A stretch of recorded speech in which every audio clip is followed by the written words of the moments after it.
Então, boa noite a todos. Vamos dando início ao nosso encontro com o Evangelho, a assistência espiritual, à distância, do Centro Espírita União e Fraternidade.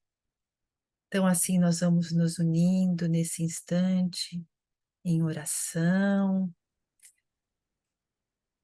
Vamos mentalizando a figura de Jesus, adentrando o nosso lar,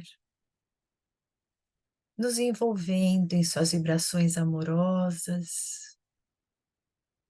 Jesus, que vem com seus mensageiros, para que nessa noite, cada um de nós possa receber aquilo que necessita. E nós vamos deixando os nossos corações abertos para podermos receber do alto todos esses fluidos benéficos, salutares, que esses amigos nos ajudem a mantermos o nosso coração e a nossa mente em sintonia, para que tenhamos facilidade de compreender e principalmente assimilar os ensinamentos do Mestre Jesus, com a coragem de colocá-los em prática, para que assim possamos sermos mais felizes. E vamos, com toda essa espiritualidade amiga, dizendo: Pai nosso, que estás no céu, santificado seja o vosso nome, venha a nós o vosso reino, seja feita a vossa vontade, assim na terra como no céu. O pão nosso de cada dia nos dai hoje, perdoai as nossas dívidas, assim como perdoamos os nossos devedores. E não nos deixeis cair em tentação, mas livrai-nos de todo o mal, que assim seja.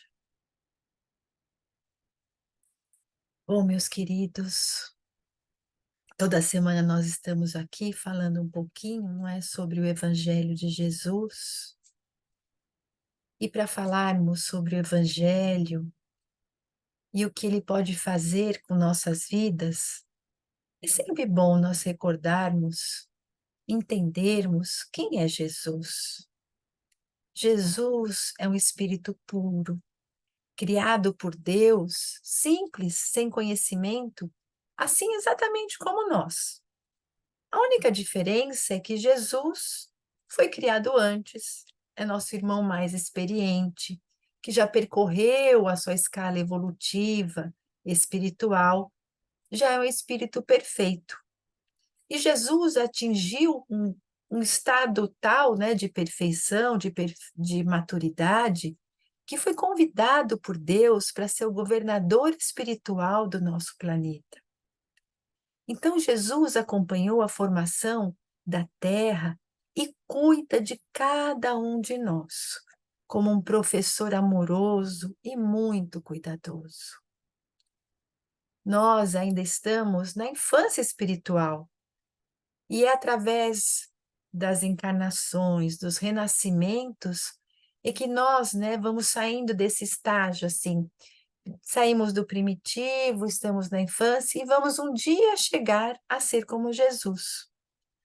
Porque é através dessas experiências que nós vamos desenvolvendo as qualidades que todos nós trazemos, porque somos filhos de Deus. Quando Jesus esteve aqui encarnado, a humanidade era mais primitiva, não tinha maturidade para compreender tudo aquilo, não é, necessário. Até hoje nós não temos. Então, na sabedoria divina, aos poucos, nós vamos recebendo aquilo que nós somos capazes de compreender, maturando aquele ensinamento para depois estarmos aptos a uma nova etapa. E com Jesus foi a mesma coisa. Quando ele veio aqui, conhecendo, né, a nossa infância espiritual, a nossa imaturidade, ele prometeu que ele enviaria no tempo oportuno um consolador. E o que faria esse consolador? Nos ajudaria a compreender muitas coisas que não poderiam ser ditas no momento, esclarecer outras tantas que o próprio Jesus disse, mas que ainda tínhamos dúvidas, relembrar muitos dos ensinamentos de Jesus, que Jesus previu ali no sermão do cenáculo, e muito daquilo que ele falou seria esquecido e seria deturpado. Por isso que Jesus disse que sempre estaria conosco, nunca nos abandonaria. E o que é esse consolador? É a doutrina espírita. Porque o espiritismo, qual é o papel dele?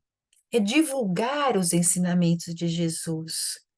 A doutrina espírita nos ajuda a entender essa mensagem de Jesus, nos esclarece que não existe injustiça, que tudo o que acontece é para o nosso bem, para o nosso aprendizado. Nos ensina o que Jesus já tinha havido falado, que se nós nos afastamos das leis divinas, nós sofremos as consequências desse nosso comportamento, mas não como um castigo, mas como forma de aprendizado. Jesus já não dizia: vá, não peques mais, não torne a fazer isso para que não te aconteça algo pior. Então, tudo isso já tinha sido falado, mas nós não compreendemos ou deturpamos. Então, essa doutrina veio nos resgatar isso tudo. Jesus falou que Deus não dá privilégios para ninguém. Lembram no Evangelho de Mateus, que disse assim: a cada um segundo suas obras? Então, nós somos os construtores do nosso destino. Então, não vamos ficar criticando, colocando a culpa no outro, nos fazendo de vítima, se nós somos responsáveis pelo nosso livre-arbítrio, por colher tudo aquilo que nós plantamos. O que é o Evangelho de Jesus? O que é o Evangelho deste Espírito tão puro, que é o exemplo que nós temos a seguir? O Evangelho de Jesus é um código de conduta, de uma conduta ética, moral, espiritual, e é sobre esse código que nós devemos pautar a nossa vida. E Jesus trouxe esse código de uma maneira simples, porém profunda. E qual o grande ensinamento que Jesus nos trouxe?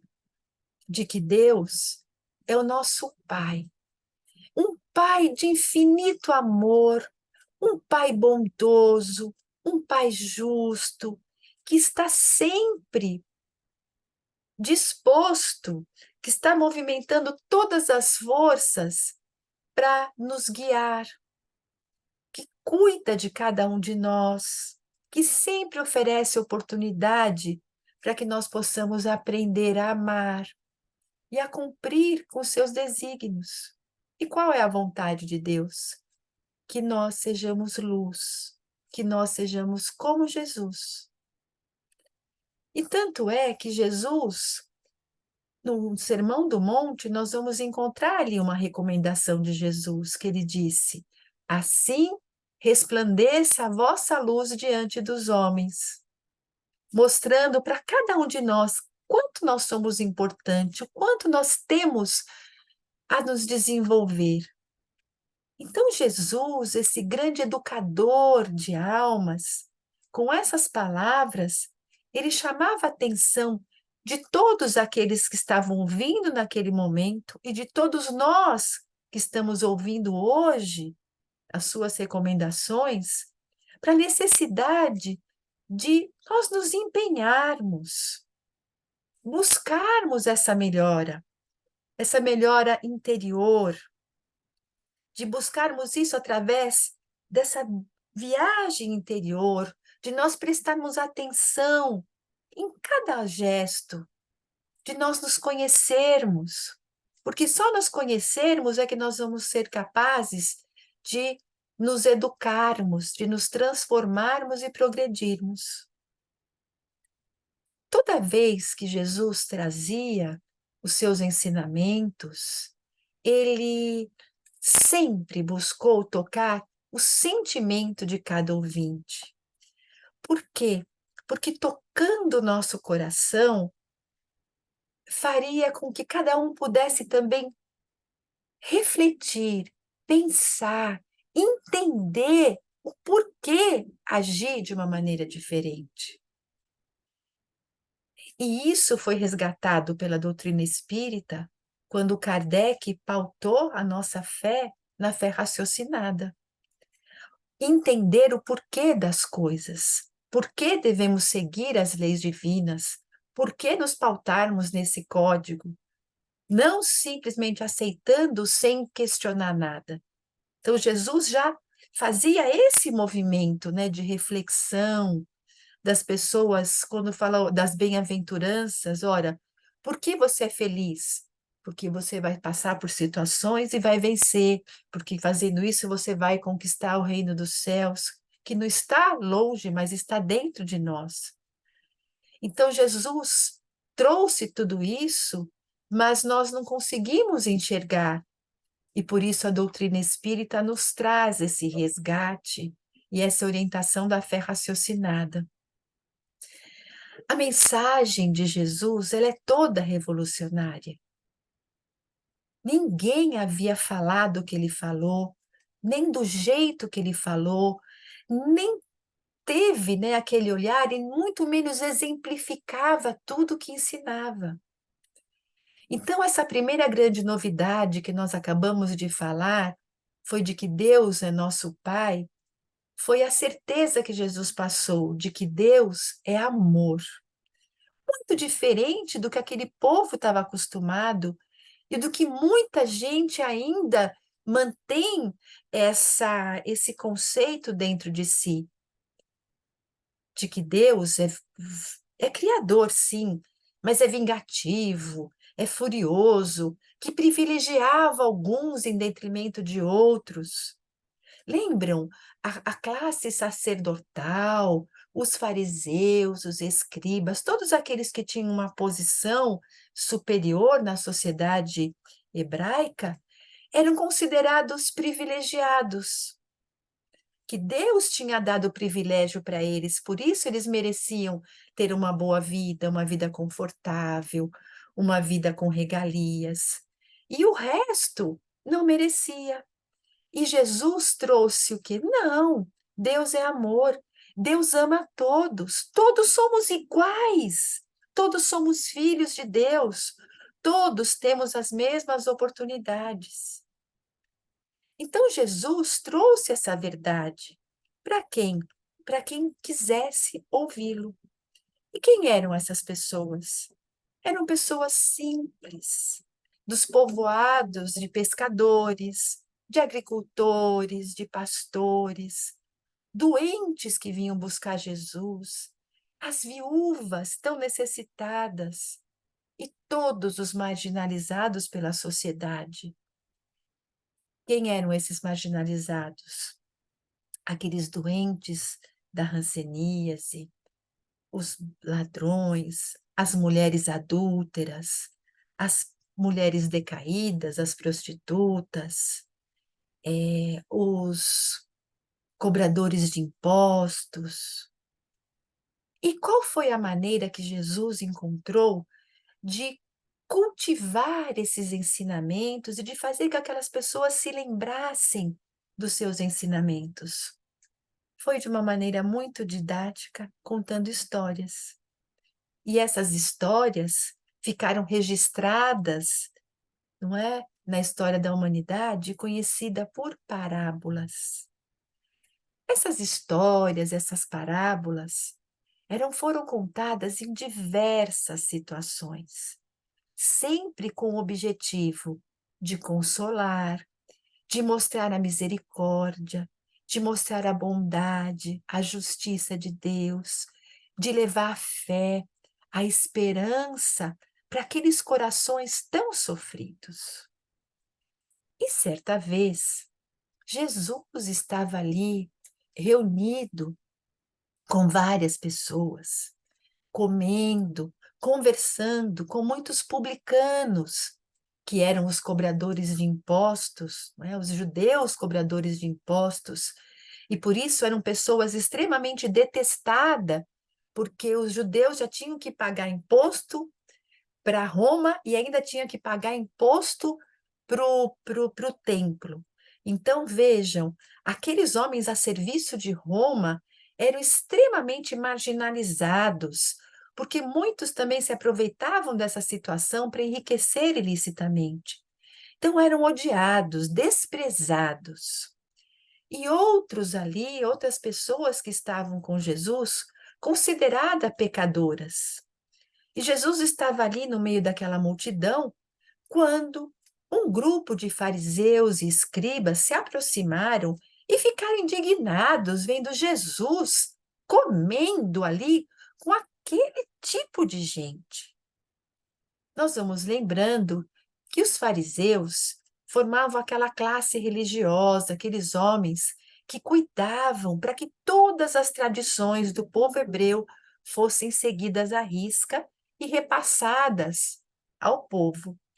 Mas vamos lembrar que essas tradições também foram deturpadas, não é? Ao longo do tempo. E os escribas eram aqueles responsáveis por escrever os textos, registrar os dados numéricos, redigir, copiar as leis, né, a Torá, e passar adiante. Então, eles eram os poucos que sabiam ler, então registravam ali na escrita, mas a oralidade era passada pelos fariseus. Então, eles eram muito preconceituosos. Eles, em nome da pureza, eles eram extremamente arrogantes, extremamente deixavam as pessoas de lado, não tinham caridade no coração, era tudo para eles. O preconceito era tão grande que, claro, além das condições monetárias das pessoas, a vestimenta era mais pobre, mas eles exigiam que os doentes e os pecadores se vestissem de uma forma diferente, com uma maneira para que todos, a sociedade, pudesse reconhecer o estado não só da pobreza física, como espiritual, para que os puros não se contaminassem com eles. Então, por que que as mulheres adúlteras, elas eram reconhecidas? Pela maneira com que elas precisavam se vestir, né? Até nas ruas. Então, vejam assim, imagina o impacto, não é?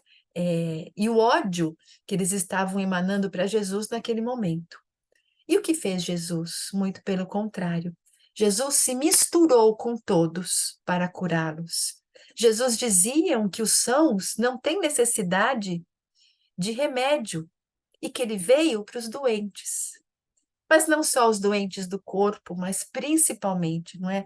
Para todos nós que somos os doentes da alma, que ainda nos deixamos levar pelo orgulho, pela vaidade, que nos contamina e às vezes bloqueia esse despertar, esse desenvolver de todas essas características, as qualidades que nós temos por sermos filhos de Deus.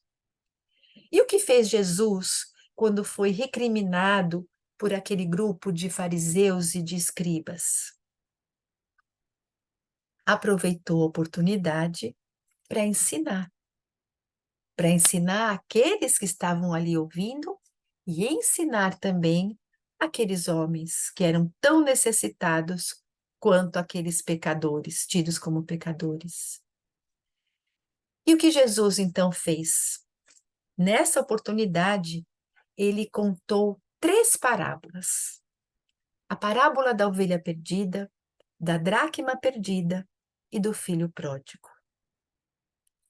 Nós vamos lembrando que nas parábolas, Jesus utilizava os elementos que faziam parte do dia a dia, do cenário daqueles ouvintes, para que aqueles ouvintes pudessem tirar o melhor proveito dos seus ensinamentos, para que pudessem compreender as coisas espirituais. Lembra da reflexão, do entendimento? Então, os elementos do dia a dia ajudavam a tocar o coração de todos aqueles que Jesus disse que teriam olhos de ver e ouvidos de ouvir.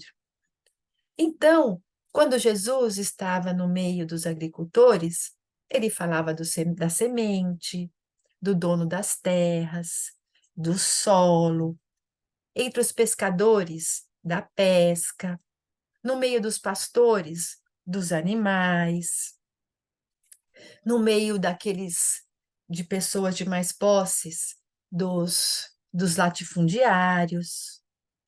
Então, vamos ver um pouquinho hoje uma dessas parábolas. Né? Já falamos anteriormente, há bem pouco tempo atrás, do filho pródigo. Então, vamos ver da ovelha perdida ou da ovelha desgarrada, que nós encontramos lá no Evangelho de Lucas e de Mateus.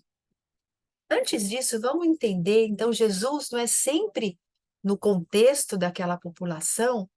Nós vamos lembrar que a ovelha foi um dos primeiros animais a serem domesticados pelo homem, muitos séculos antes de Jesus. E qual é a característica da ovelha?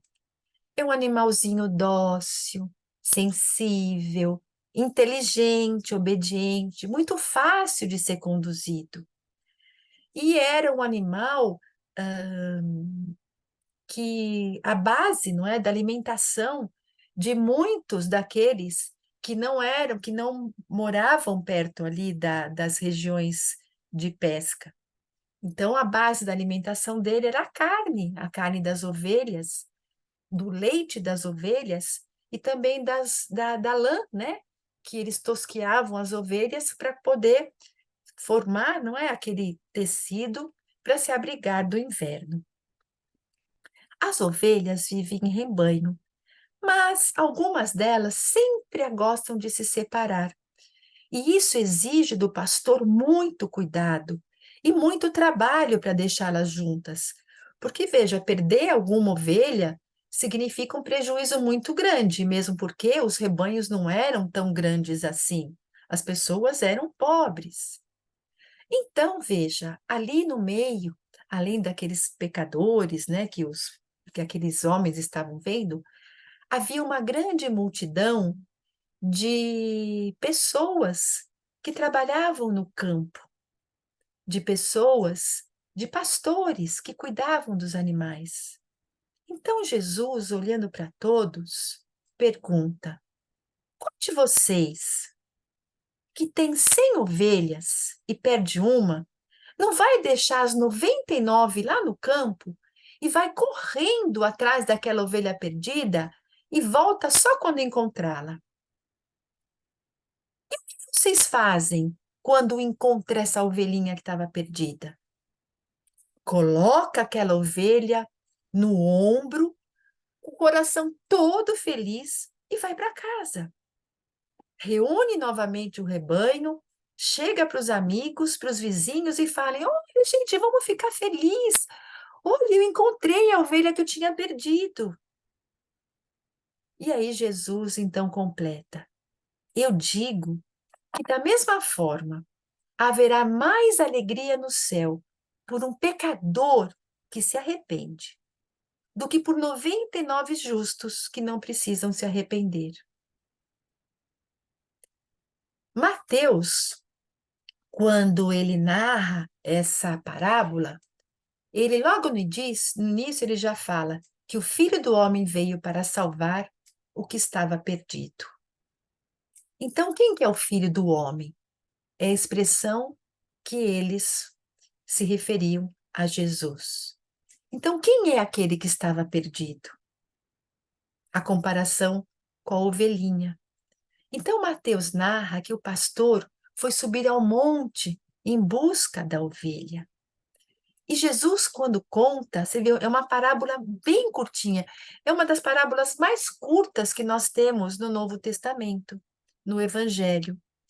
Então, Jesus, ele de uma maneira tão simples, ele vai falar daquele dia a dia, e veja, abrindo o coração daquelas pessoas que ouviam e dando uma lição para aqueles fariseus.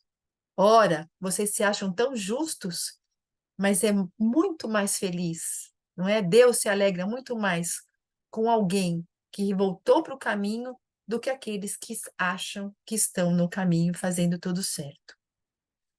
Então, Jesus, nessa parábola, o que ele faz? Ele enaltece o momento que o pastor encontra a ovelhinha que estava perdida. O que ele fala? Que o pastor se alegra, mas veja, olha que interessante. Jesus não fala, olha, o pastor se alegrou e foi conduzindo a ovelhinha de volta ao rebanho. Ele encontra a ovelha e acaricia a ovelha e coloca a ovelhinha nos ombros. Por quê? Qual é o estado daquele que está perdido? Que se afastou demais do rebanho. Está cansado, está ofegante, às vezes está com fome, nem sempre tem condição de caminhar. Então Jesus, veja, está colocando já, nos mostrando, né, essa condição de auxiliar o outro. E muitas vezes, para ajudar, é preciso abraçar, é sentir de perto a dor do outro, é ser misericordioso, mas fazer isso de coração aberto, feliz, sereno, não como um fardo. Ai, tenho que botar o raio dessa ovelha nas costas, porque senão não vou chegar no meu destino. Então, as ovelhas que se perdem são todos aqueles que escolheram seguir caminhos alternativos. São todos nós, aqueles que já erramos muito, aqueles que fomos considerados os pecadores, os, os perdidos, aqueles que nós não ligamos para ouvir os ensinamentos de Jesus quando Jesus estava encarnado, aqueles que fomos os fariseus, que fomos os escribas. Então, todos nós que nos perdemos em meio às nossas experiências, as nossas experiências aqui na Terra, nós somos o quê? Nós somos aqueles que temos sempre a presença do bom pastor a nos buscar. Porque todos eles sabiam que o bom pastor, ele conhece todas as ovelhas do seu rebanho e sabe qual é a ovelhinha mais arteira, qual é aquela que está mais propensa a se perder, a se afastar do rebanho. Então, Deus conhece a cada um de nós, Jesus conhece a cada um de nós. E o que Jesus diz? Ele diz que não vai haver uma festa maior no céu por um pecador que se arrependeu do que por 99 justos que não precisam se arrepender. Gente, que exemplo de inclusão, não é, que Jesus deu? E veja, desde aquela época, a sociedade vive, né, num tempo de excluir aqueles que não agem, que não pensam, que não fazem segundo os conceitos vigentes, de acordo com as ideias, com os comportamentos, são desprezados. E Jesus, mesmo que aquele comportamento era totalmente inadequado, Jesus acolhia e levava para a pessoa a mensagem para que ela se arrependesse e mudasse de caminho. Então há muita festa no plano espiritual quando nós buscamos o caminho da redenção. Porque os 99 que já se encontram redimidos já estão vivendo esse banquete. Então, nessa parábola, além de o grande pastor poder ser representado por Deus, nós podemos dizer que Jesus, ele é o grande pastor. Porque se ele é o governador do nosso planeta, como nós dissemos já no começo, nós todos, a humanidade, somos o seu rebanho. E Jesus está dizendo que ninguém vai se perder, porque por mais que se afaste, as leis vão ir buscá-lo. Enquanto houver uma ovelha perdida, ele vai buscar. Esse é o dever de Jesus perante Deus. Deus outorgou esse direito a Jesus, quando deu a ele o governo da terra. E veja, e o que compete à ovelhinha? Onde estava a ovelhinha? O pastor foi buscar a ovelhinha lá no alto, não é? Então, essa ovelha que quer ser resgatada, ela tem que se colocar no lugar onde o pastor possa achá-la, para que ela seja encontrada. Então, todos nós queremos ser encontrados. E com certeza, se estamos aqui hoje, é porque já fomos lá no alto do nosso morro e já fomos carregados nos ombros do pastor. Não é fácil seguir o que Jesus recomenda, né? Por quê? Porque exige muita dedicação, muito empenho, nós nos desligarmos desse comportamento, não é, inadequado de tantos e tantos séculos que nós temos passado por experiências aqui na Terra. Mas Jesus não desiste de nós. E conforme nós vamos amadurecendo espiritualmente, nós vamos tendo condições de compreender o funcionamento das leis de Deus, de compreender o Evangelho, né, esse código, né, de conduta.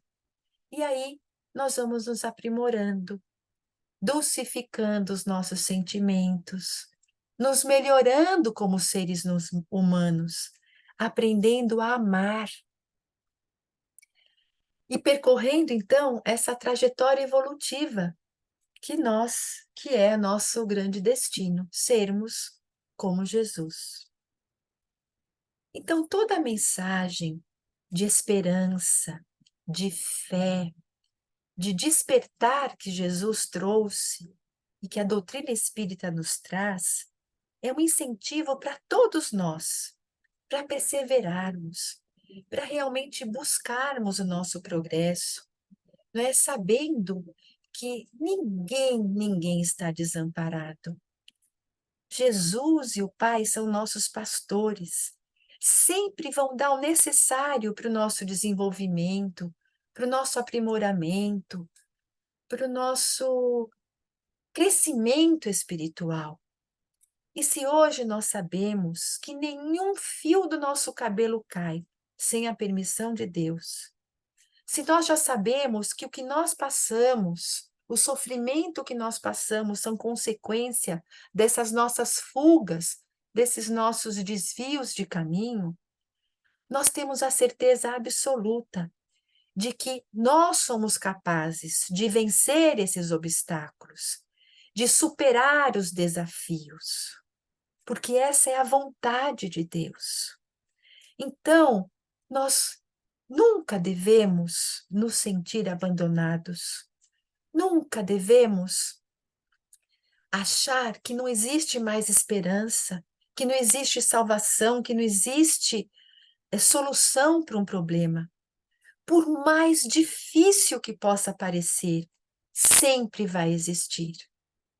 Então, nós precisamos cultivar essa fé, né? Acreditar, saber que sempre há uma luz no fim do túnel. E nós passamos hoje, não é? Esse mês é o mês do Setembro Amarelo. Na verdade, o mês que trabalha, não é, a prevenção do suicídio. É o mês da valorização da vida. Mas não devemos fazer disso um único mês. Nós devemos sempre valorizar a vida, porque é uma oportunidade que Deus nos deu tão maravilhosa de crescimento. Valorizarmos nós que, com a doutrina espírita, sabemos por que estamos aqui e por que estamos sofrendo.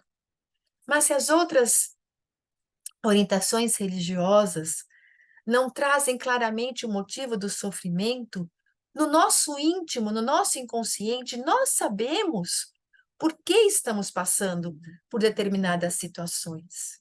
Porque tudo está gravado na nossa mente, no nosso inconsciente. As leis divinas estão na nossa consciência.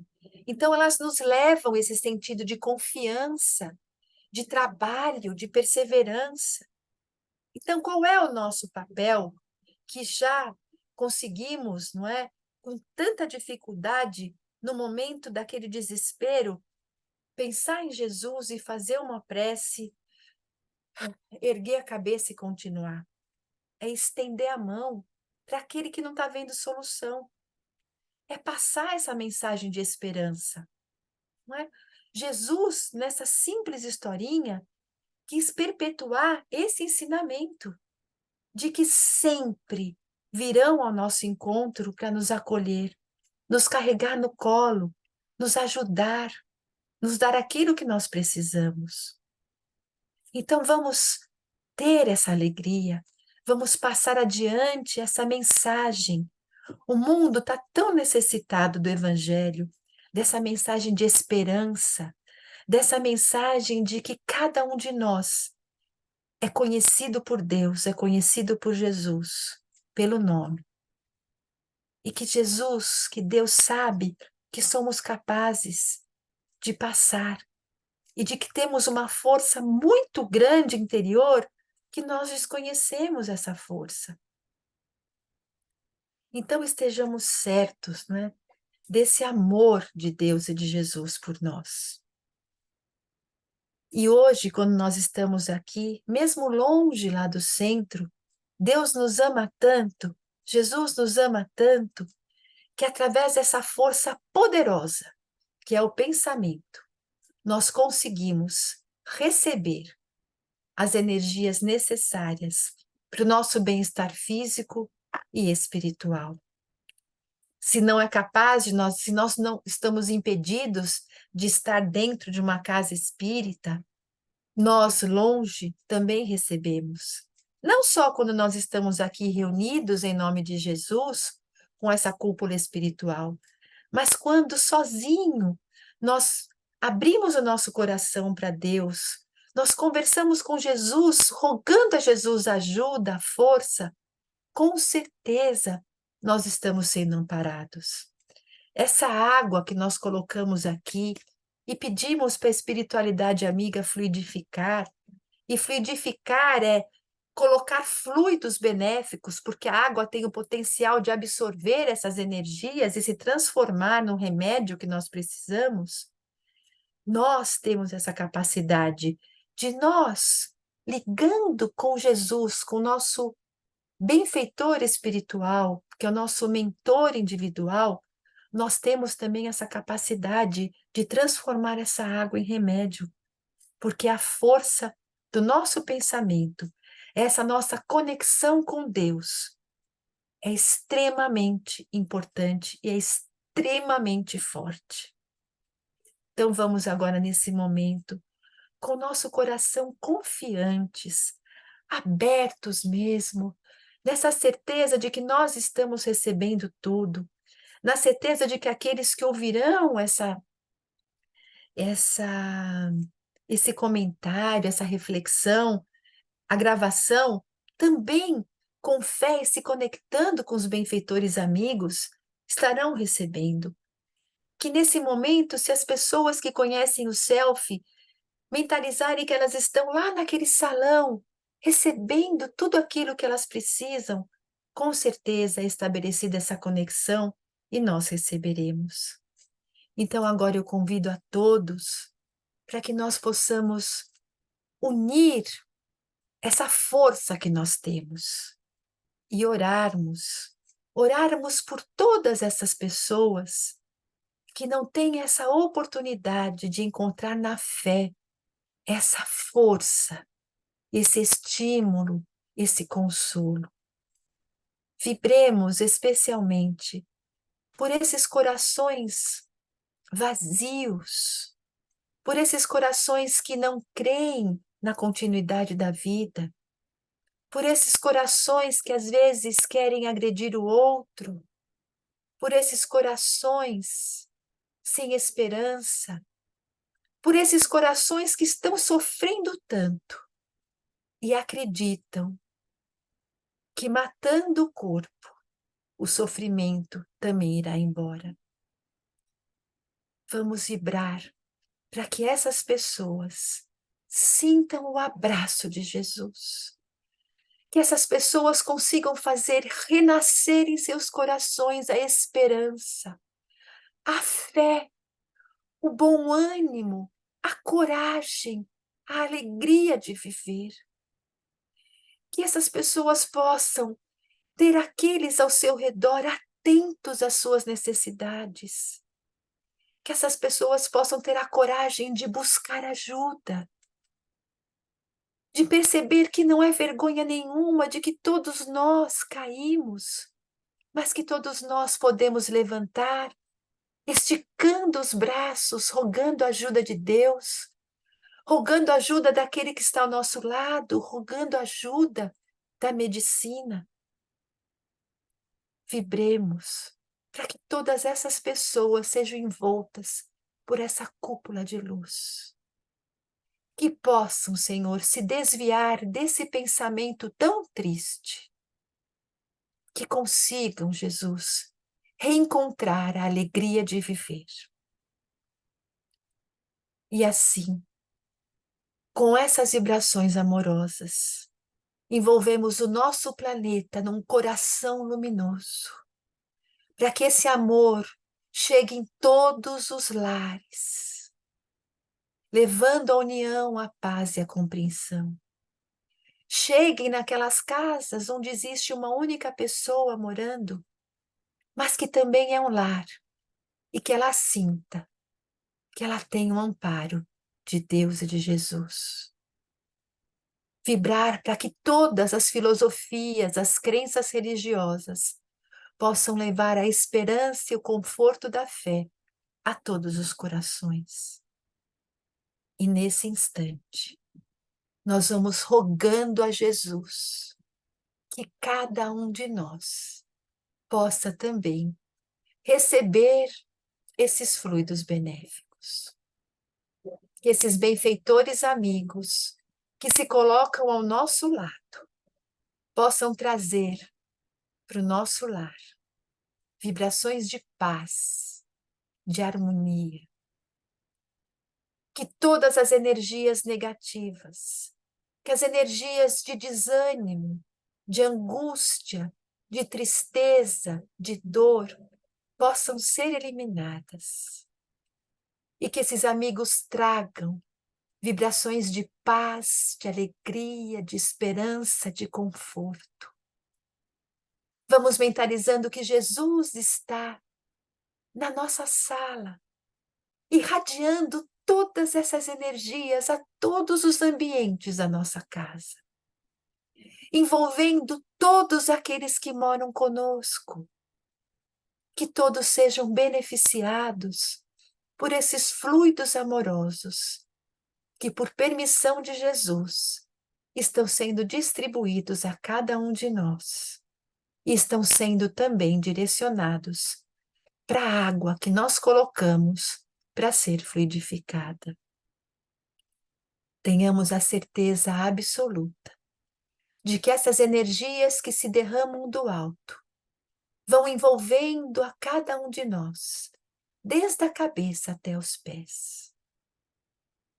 E as nossas células do corpo físico vão absorvendo essas energias, se transformando em células saudáveis. As células do nosso corpo espiritual também vão recebendo esses fluidos equilibrantes. E a nossa mente vai também se fortalecendo, como se nesse momento um capacete luminoso fosse colocado em cada um de nós, para que possamos manter o pensamento firme, otimista e confiante, para que essas palavras do Evangelho possam sempre ecoar em nosso interior e que possamos, assim, perseverar nesse aprendizado, nessa conquista íntima diária e no desenvolvimento de tudo aquilo que nós temos.